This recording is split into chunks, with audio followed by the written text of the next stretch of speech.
Railway banking सहित अन्य प्रतियोगी परीक्षा की तैयारी करने वाले छात्र छात्राओं के लिए चलाए जा रहे स्पेशल मैथमेटिक्स के कुछ प्रश्नों से रूबरू कराते हैं। आशा और उम्मीद है आपके लिए बेहतर साबित होगी। आइए आगाज करते हैं कुछ प्रश्न। पहला प्रश्न है अनुपात समानुपात। a अनुपात b बराबर 3 अनुपात 4 और d अनुपात b बराबर 4 अनुपात 3 हो तो a और d का अनुपात क्या होगा।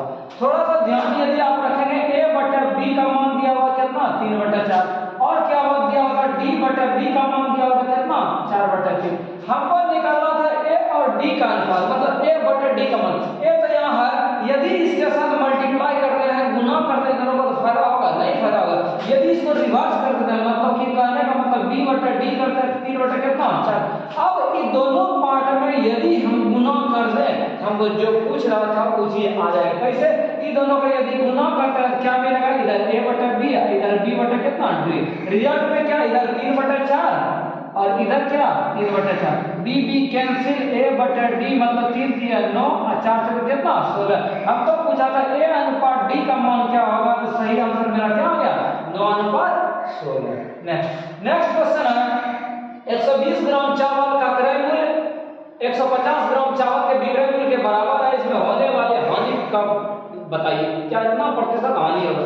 हमने इस टाइप के प्रश्न सीखा था जितना किलोग्राम या जितना कलम का दाम क्रय मूल्य हो उतना कलम का दाम विक्रय मूल्य के बराबर हो। इस तरह के क्वेश्चन में क्रय मूल्य जिसके साथ अटैच है उसको विक्रय मूल्य लेंगे, विक्रय मूल्य वाले को क्रय मूल्य लेंगे। कहने का मतलब 120 ग्राम चावल का क्रय मूल्य तो इसको हम क्या ले लेंगे विक्रय मूल्य मतलब 120 क्या हो गया विक्रय मूल्य। अब 150 ग्राम चावल का विक्रय मूल्य इसका मतलब इसको क्या ले लेंगे क्रय मूल्य। अब क्रय मूल्य 150 विक्रय मूल्य कितना 120 तो क्या हो रहा था हानि कितना हानि हो रहा था तो 150 माइनस 120 कितना 30। हमको बोला हानि प्रतिशत हानि गुना 100 बटे क्रय मूल्य मेरे पास कितना 150। इसको काटा दिए 5 बार में 20 पंचे कितना प्रतिशत 20%। मेरा जिस ऑप्शन में 20% है वही मेरा क्या हो गया आंसर हो गया। 40 किलोमीटर प्रति घंटा की चाल से चल रही है इस रेलगाड़ी के द्वारा 64 सेकंड में तय किए जाने वाली दूरी बताना। क्या जानते हैं दूरी बराबर क्या होता है 4 गुना समय। 4 मेरे पास था 45 और समय कितना था 64 लेकिन ये किलोमीटर प्रति घंटा में था। दूरी भी हमको निकालना था किलोमीटर में और ये सेकंड में दिया हुआ था।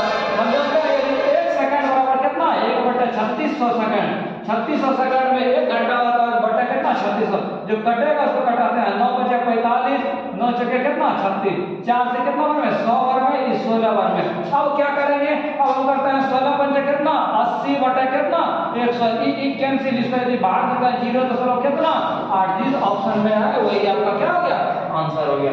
नेक्स्ट बोला a गुना b बराबर a plus b plus a plus root under a plus b तो बोला 6 गुना 24 का मान क्या होगा। कहने का मतलब यदि यहाँ हम अरेंज कर दें a के जगह में 6 और b के जगह में कितना 24 तो हमको जो क्वेश्चन पूछ रहा था 6 गुना 24 का मान निकाले। अब करना कुछ नहीं है a के जगह में 6 b के जगह में 24 रखते हैं 6 plus 24 plus root under a मतलब 6 गुना कितना 24। अब बताइए 6 और 24 कितना 30 ये दोनों का कितना गुना होंगे 144 30 प्लस 144 का वर्गमूल 12 30 और 12 कितना 42 आंसर। नेक्स्ट क्वेश्चन है मैट्रिक 75 पृष्ठों वाले एक अध्याय का 3/5 पढ़ता है उसे पूरा अध्याय पढ़ने के लिए और कितने पृष्ठों की आवश्यकता होगी। आराम से आप बना सकते जब उस 3/5 भाग पढ़ लिया तो उसका बचा कितना 2/5 भाग। अब क्वेश्चन वाला टोटल 75 पेज है तो 75 का 2/5 15 बचे 75 इसका मतलब 15 गुना 2 कितना पेज बाकी है 30 पेज आंसर। नेक्स्ट क्वेश्चन है 4 अंकों की बड़ी से बड़ी संख्या ज्ञात कीजिए जो 12 15 और 18 से पूर्णतया भाग लग जाए। 4 अंकों का वैसा बड़ा से बड़ा भाग संख्या निकालना है जो कि क्या हो जाए 12 15 और 18 से डिवाइड हो जाए। तो ये 4 ऑप्शन में सबसे पहला प्रायोरिटी हम किसको देंगे जो सबसे बड़ा अंक है। ये नहीं होगा जिससे छोटा होगा इसीलिए नहीं था सबसे छोटा से शुरू करेंगे तो क्या होगा कि मान लो भाग लग जाए फिर दूसरे को देखना पड़ेगा। तो हम बोला तो बड़ी से बड़ी सबसे पहले ये चारों में बड़ी कौन है इसको इससे हम ट्राई करते हैं बोला 12 15 और 18 से क्या हो जाना चाहिए डिवाइड हो जाना चाहिए। हम चेक करते हैं 12 से भाग लगता है अथवा नहीं लगता है तो 12 से हम देखते हैं कितना 12 5 60 5 72 बरोटी कितना 96 बाकी 3 0 12 2 24 60 12 5 60 12 भाग लग गया 15 देखते हैं 15 से 90 बाकी 9 9 पर 90 ये भी 15 से गया 18 से देखते हैं 18 5 90 बच गया 9 9 पर 90 फिर 18 में 90 ई भी हो गया। इसका मतलब 99 मेरा वैसा संख्या था जो कि 12, 15 और 18 से पूर्णतया भाग लग जाता। नहीं तो इससे छोटा छोटा पार्ट निकालेंगे और इसी को चेक करेंगे। जैसे 12 था, इसका मतलब 3 4 डिविजिबल था, 15 था, 3 5 था, उससे भी हम चेक करेंगे और आपका बन जाएगा। नेक्स्ट सवाल है, एक किसी काम को 12 दिन में पूरा करते हैं, बी उसी काम को 18 दिन में पूरा करते हैं। उन्होंने एक साथ कार्य आरंभ किया, लेकिन ए ने 3 दिन के बाद काम छोड़ दिया। आरंभ कैसे बनाएंगे, कैसे? बोला ए और बी काम कर रहा था, एक किसी काम को 12 दिन में और बी इसी काम को कितना दिन में? 18 दिन में। लघुत्तम मेथड का उपयोग करेंगे, दोनों का लघुत्तम कितना? 36। ये 3 यूनिट और 18 का भाग है 36 कितना? 2 यूनिट। कहने का मतलब ए का एक दिन का काम 3 यूनिट और बी का एक दिन का काम कितना?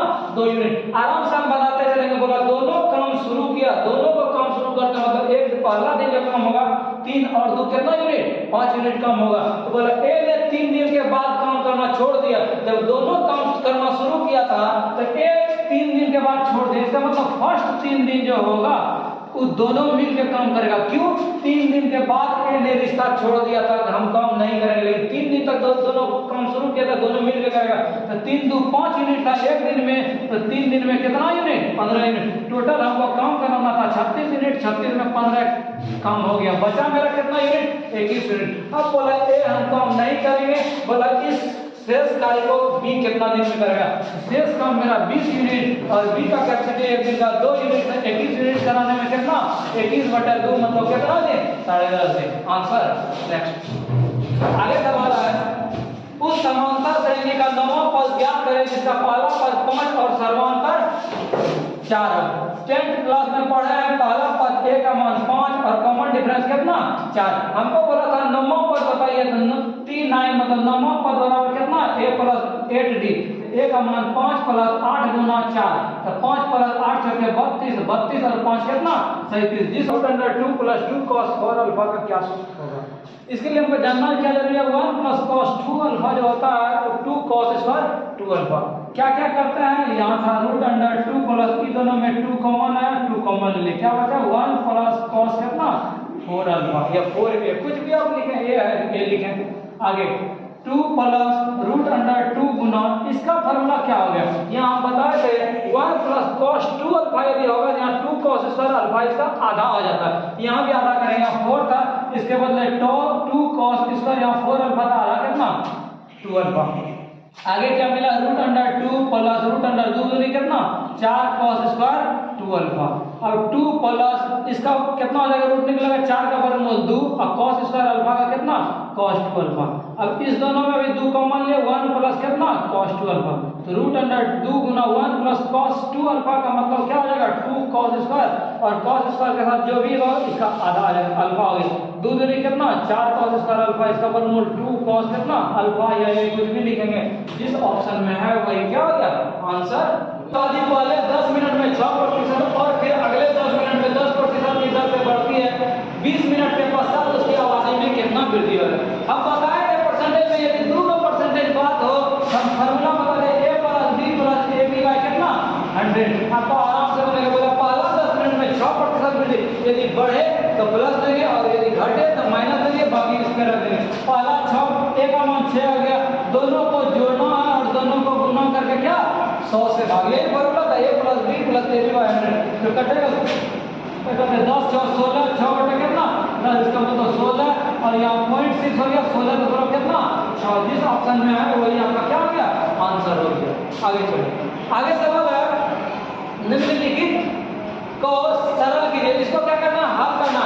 आराम से हम हल करते जाएंगे। कैसे? पहले भाग का काम करेंगे। यदि 5 से भाग दिए 105 में कितना? 21। 21 गुना 3 कितना? 63, 63 और 39। इसको जोड़ना है, कितना हो गया? 9 3 12, 6 3 9 1 10। इसमें क्या करना है? 46 - 6, यहाँ कितना? 56। जिस ऑप्शन में 56 है वही आपका क्वेश्चन है। बिंदु -5 6 -6 5 को मिलाने वाली रेखा का लंबवत 2 3 से गुजरने वाली रेखा का समीकरण ज्ञात करना।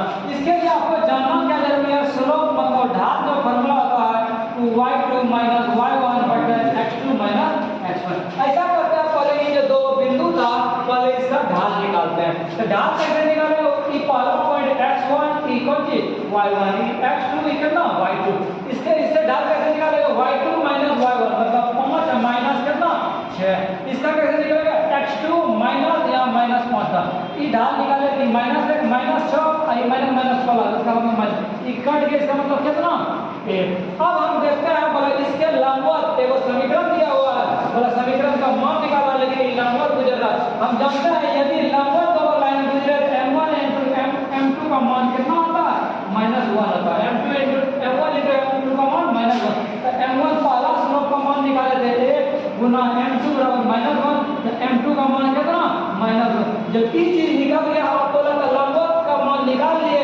अब बोला एक बिंदु है 2 3, उससे गुजरने वाला समीकरण का मान निकाले।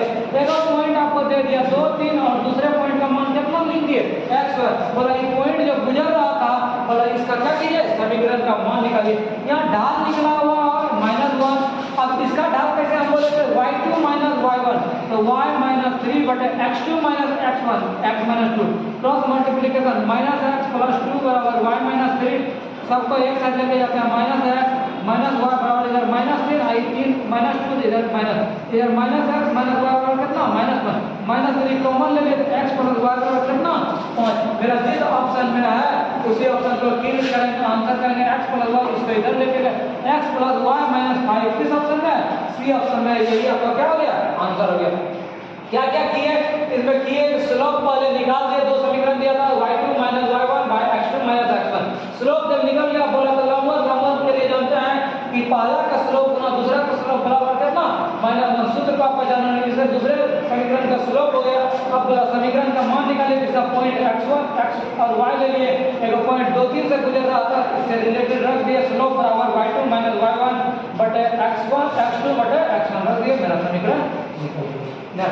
नेक्स्ट क्वेश्चन है चक्रवृद्धि ब्याज से रिलेटेड। जब 25,000 की राशि 12% चक्रवृद्धि ब्याज की दर से 3 वर्ष में चक्रवृद्धि ब्याज ज्ञात कीजिए। आप सूत्र से भी बना सकते हैं। चक्रवृद्धि ब्याज का फार्मूला क्या होगा? मूलधन गुना 1 जोड़ दर बटे 100 पर पावर टाइम माइनस कितना? 1। आप रख सकते हैं मूलधन 25,000 गुना 1 प्लस दर का मान आपके पास 12 बटे 100 बटे 3 माइनस कितना? 1। सॉल्व करेंगे, जो भी होगा वही आपका क्या हो जाएगा? आंसर हो जाएगा। आगे चलो, आगे ए का वेतन बी के वेतन का अनुपात 4:5 है। ए के वेतन में 10% का वृद्धि हुआ और बी के वेतन में 20% का वृद्धि हुआ। अब ए का वेतन और बी का वेतन का अनुपात क्या होगा? आराम से बनाएंगे। ए का 4 आयो का कितना अनुपात है? 5 है। बोला ए का वेतन 10% वृद्धि, 10% का मतलब कितना? 110, परसेंटेज का मतलब नीचे 100। आगे बोला बी के वेतन में 20% का वृद्धि, 120 में कितना? 100 100 कैंसिल हो गया, जो और कटेगा उसको काटते हैं, और कटेगा 4 दिया कितना? 12, इसका मतलब 11 अनुपात 5 दिया कितना? 15। जिस ऑप्शन में एक पार्टी में 20 व्यक्ति है, प्रत्येक व्यक्ति प्रत्येक से अन्य व्यक्ति से हाथ मिलाता है, तो कितने बार हाथ मिलाएगा? शुरू से ही पता है जितना विद्यार्थी है 20 विद्यार्थी, एक कम विद्यार्थी से क्या करेगा? हाथ मिलाएगा। और यदि 2 हाथ मिलेगा तो एक काउंटिंग होगा, इसीलिए इसको 2 से क्या डिवाइड, 10 बार में 19 गुना 10 कितना? 190। आंसर। आगे सवाल इसको बोला हल करना है। कैसे हल करेंगे? यदि वर्गमूल है इसको इधर भेज दिए, क्या हो जाएगा? स्क्वायर हो जाएगा। इसका मतलब a प्लस 1 बटे 144 बराबर इधर 13 का स्क्वायर 169 बटे कितना? 144। इधर क्या हो गया? 144 प्लस a बटे कितना? 144 बराबर 169 बटे कितना? 144। ये कैंसिल, a का मान कितना? 169 माइनस 144 मतलब कितना? 25। आंसर।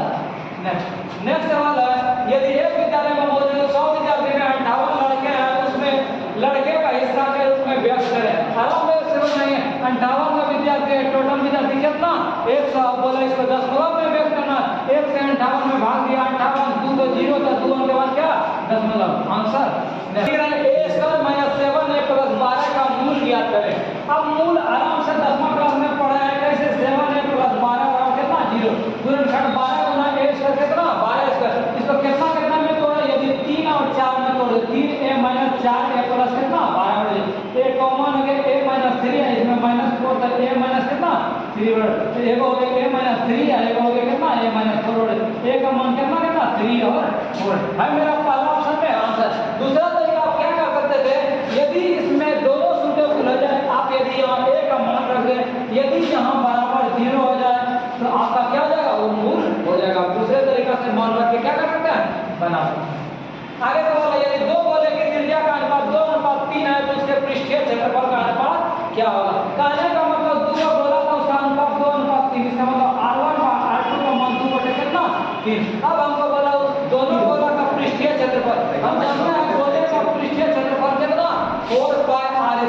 तो पहला वाला 4 पाई r1 स्क्वायर और दूसरे का कितना 4 पाई r2 का स्क्वायर। 4 पाई कैसे बचा क्या r1 बाय r2 दोनों का स्क्वायर तो पूरे का स्क्वायर। इसका मान 2/3 का स्क्वायर, इसका मतलब 2 दूनी 4 और 3 दिया कितना 9। जिस ऑप्शन में मेरा 4/9 होगा वही आपका क्या होगा आंसर होगा। आगे चलो, आगे सवाल है दो संख्याओं का योग 20 और उनका गुणनफल 96 है, उन दोनों संख्याओं का अंतर ज्ञात करें। कहने का मतलब दो संख्या है x प्लस y का मान कितना 20 दिया हुआ है और x y का मान कितना 96। बोला इस संख्या का अंतर बताइए, मतलब x माइनस y का क्या कीजिए मान बताइए। किसी में भी मान आप रख देंगे, जैसे यहाँ x का मान रख सकते कितना 96 बटे कितना y। इस समीकरण में मान रख देते, यदि x का मान y के फॉर्मेट में रख देते आपका कौन सी का मान आएगा y का मान। यदि आपका y का मान निकलेगा तो इसमें रखेंगे किसका मान निकलेगा x का मान। आपको पूछा था x माइनस y दोनों मान को रख देंगे, जो भी होगा आपका क्या आ जाएगा आंसर हो जाएगा।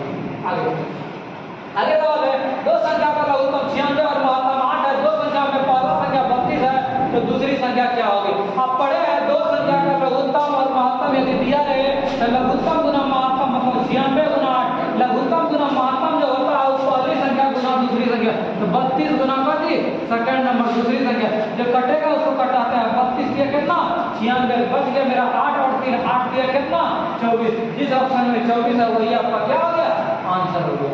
नेक्स्ट 2 5 2 एक वर्ग का 2 क्रमांक शीर्ष है। एक वर्ग ले लेता है, इसका 2 को क्रमांक शीर्ष है कितना कितना बोला 2 माइनस 2 और 5 और कितना 2। बोला वर्ग का भुजा का लंबाई, तो वर्ग का भुजा का लंबाई निकालना आप जानते हैं दूरी सूत्र कोऑर्डिनेट में क्या होता है x1 माइनस x2 का square plus y1 minus y2 का स्क्वायर। तो क्या यहाँ x1 का मान 2 माइनस 5 का स्क्वायर प्लस यहाँ y1 था -2 माइनस 2 का क्या स्क्वायर और 2 में 5 घटाएंगे तो -3 का स्क्वायर प्लस -2 माइनस 2 कितना -4 का स्क्वायर। क्या स्थिति मिला -3 का स्क्वायर 9 और 4 का स्क्वायर कितना 16। कितना हो गया 25 का वर्गमूल, इसका मतलब कितना 5। तो 5 वर्ग इकाई जिस ऑप्शन में होगा वही आपका क्या हो गया आंसर हो गया। आगे चलो, आगे है माध्यिका निकालना। माध्यिका निकालने में हम जानते हैं सबसे पहले दिया गया जो श्रेणी है उसको आरोही मतलब बढ़ते या अवरोही घटते क्रम में सजाएंगे। तो पहले 1 आएगा 2 आएगा 4 5 8। जब सजा दिए जो बीच वाला संख्या हो उसी को माध्यिका बोलते हैं। इसमें बीच वाला संख्या कौन 4, तो आंसर मेरा क्या हो गया 4। नेक्स्ट क्वेश्चन है एक किसी काम को 15 दिन में पूरा कर सकता है और बी उसी काम को 20 दिन में। एक किसी काम को 15 दिन में और बी इसी काम को कितना दिन में 20 दिन में। बोला एक साथ कार्य करते हुए दोनों कार्य को कितने दिन में पूर्ण कर लेंगे।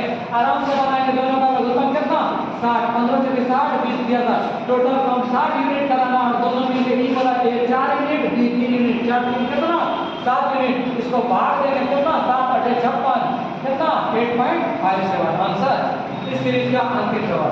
अंतिम सवाल है एक व्यापारी अपने माल पर खरीदने से 25% अधिक अंकित करके अपने ग्राहकों को 12% के छूट प्रदान करता है, उसके द्वारा अर्जित लाभ का गणना करें। 25% अधिक अंकित करता है मतलब प्रॉफिट हो गया, मतलब 12% छूट देता है मतलब क्या हो गया कमी करता है 12%। जब 2% में फाइनल तो क्या करेंगे सूत्र बता दें a plus b plus ab by क्या 100 तो हो गया 25 प्लस -12 प्लस 25 गुना -12 बाय कितना 100। 25 से 4 से कितना 12, 25 में 12 हो गया घट गया कितना 13, 13 में 3 घट गया कितना 10। जिस ऑप्शन में मेरा 10% है वही आपका क्या हो गया आंसर हो गया।